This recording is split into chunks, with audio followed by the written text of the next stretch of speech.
is our next guest. He's a senior defensive captain. He is Nick Caccamo, returning to the program in advance of his trip to the Final Four. And Nick, not to take credit or anything, but you were on 2 weeks ago and then immediately scored your first career goal a couple of days ago. So I don't know if you want to share the credit for that at all. I mean, listen, obviously, first thought to my mind was to give you that credit right there, Brian, and obviously John for having me on too. So I haven't forgotten. Thank you, by the way.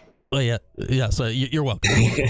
In all seriousness, like that was a bonkers game, right? That must have been a really cool moment for you to get your first one on the board in your last ever Dome game. Oh yeah, it was awesome. I mean, like it's I dreamed as a kid playing in the Dome, and just to have that opportunity to have one more game there when after our UNC game it wasn't looking like it.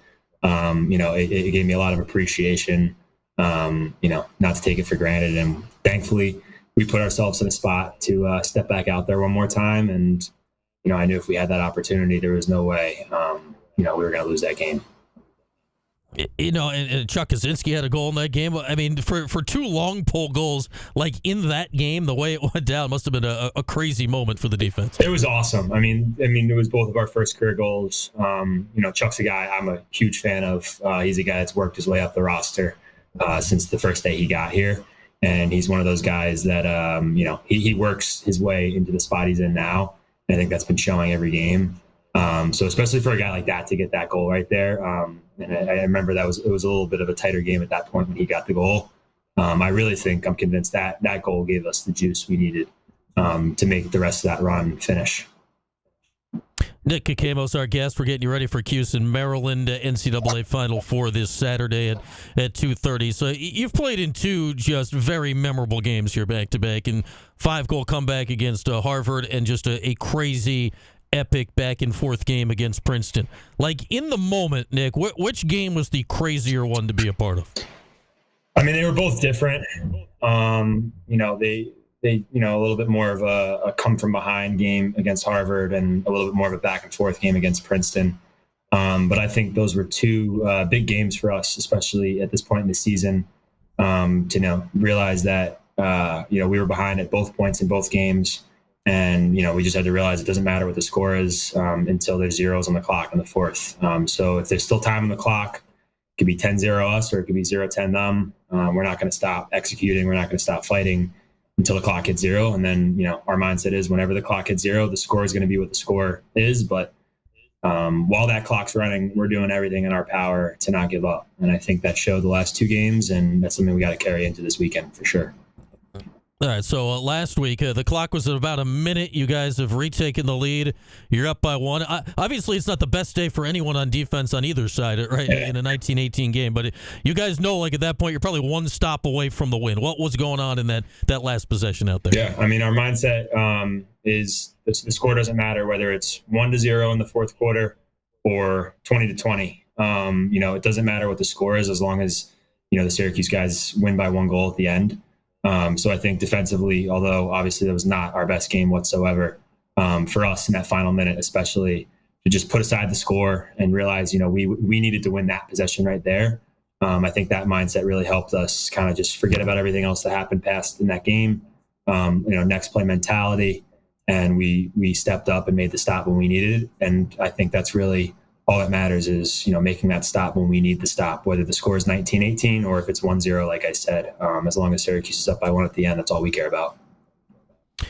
Crazy situation with your goalies right during the game. Jimmy McCool picks up that penalty right before half. Then Michael Ippoliti comes on to start the second half and, is going crazy, makes a big save. How important is that moment of the game and I guess the emotion captured at that point? It's huge. I mean, our mindset as a team is we only need everybody. And that was case in point right there. We let up a goal. We have a big penalty going into the next quarter. And we're man down and a guy like Mike, who didn't see much time this year, has to step in and it's such a crucial moment. But that's where our saying only need everybody comes in. We realize that everybody on this roster puts in the work every single day and busts their ass to compete and to be ready if their name does get called. And sure enough, his name got called and he did exactly what every guy in that room knew. He made a save for us when we needed it. And, just seeing that pay off for a guy, especially like I said, that didn't get to see the field much was huge because he's such a locker room guy. He's such a likable guy, such a hard worker.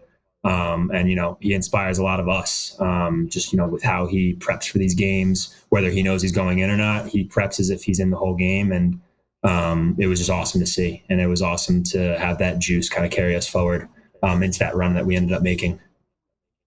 Nick Caccamo is our guest here. We're getting you ready for the Final Four at Syracuse and Maryland coming up this Saturday. Scheduled 2:30 face-off down at Gillette Stadium. And, for most of you guys, right, this is your first trip to this. We had Sam English on yesterday. He'd been once, obviously, with Princeton. Michael Grace has done it at RIT. Do you lean on guys like that? How do you handle a first trip into this experience here this year? Yeah, I mean, for sure, you nailed it. I think we've really been leaning on the guys that have that experience in this weekend, kind of just getting their thoughts of what's worked in the past, what hasn't worked. But in terms of the rest of us, I think we're very conscious of the fact that we haven't been there, but we're not using that to disadvantage. We're using that to our advantage. And, we realize we're the underdog and we realize we're the hungry dog. And, we're just going to execute what we've been executing all year. This play mentality and next play mentality is we make the most of this play. And if it doesn't work out, we're on to the next play, short-term memory. And, I feel like we just, playing together, playing as one unit, it's what's gotten us here and it's what's going to take us forward. So just not forgetting who we are and playing our game, I think we're going to be fine. All right, Nick, very important line of questioning here. So when you were on 2 weeks ago, you had, I'd say, very similar facial hair to what you have right now. Like, your headshot on the website, you've got a mustache going. Then, like, at the end of the Harvard game, I'm examining, like, you were front and center in, like, the celebration pictures, and you looked, like, sort of clean-shaved. And then we had John O'Derner on the next day, and he's talking about playoff beards. What's going on with the whole playoff facial hair situation right now?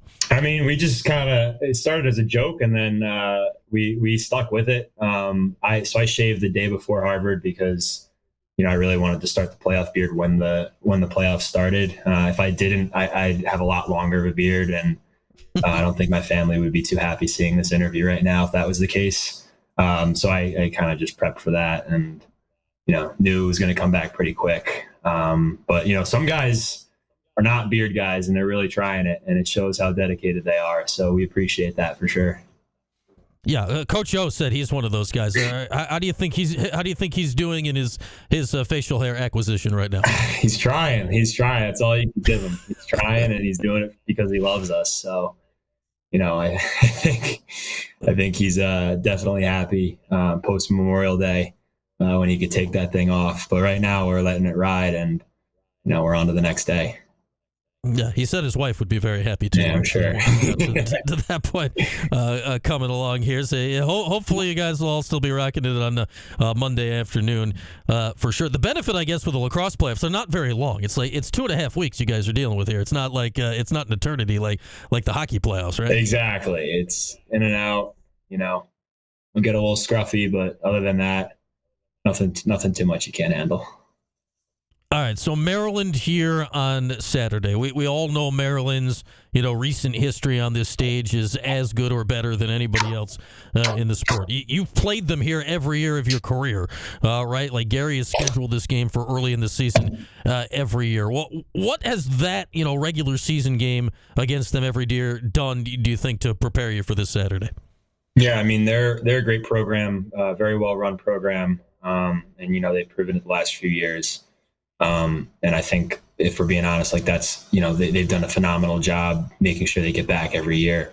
So, in terms of our program, since I've been here, our whole focus has been getting back. And, this is a perfect test. This team's been here every single year and we're the new guys on the block. And I think we want to use that to our advantage and really, realize that we belong there with them.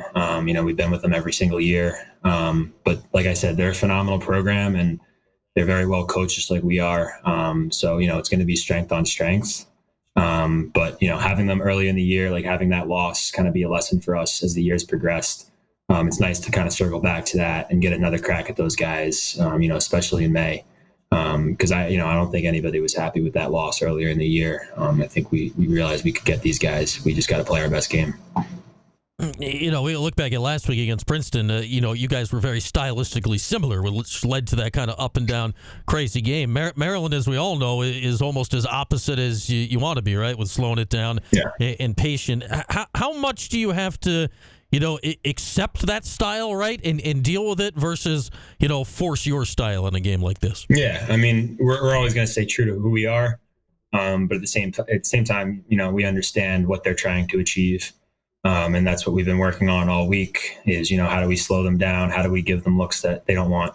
But I mean, other than that, we're playing our game offensively, defensively, and we're just going to execute to the best of our ability and do what we've been doing all year, playing the same game and just playing together. And that's really what's going to help us out this weekend.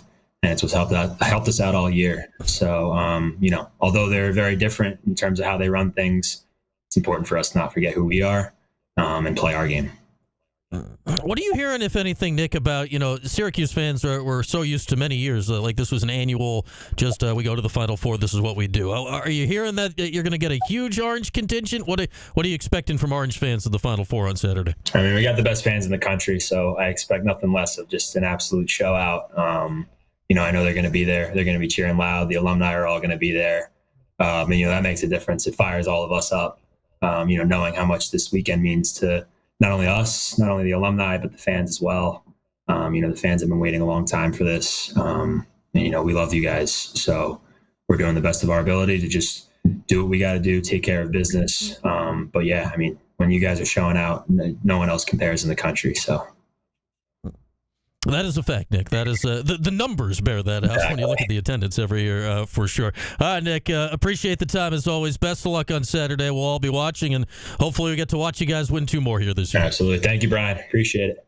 All right, there he is, Nick Caccamo, one of the Orange captains. Again, 2:30 is the scheduled, and I stress scheduled face-off time on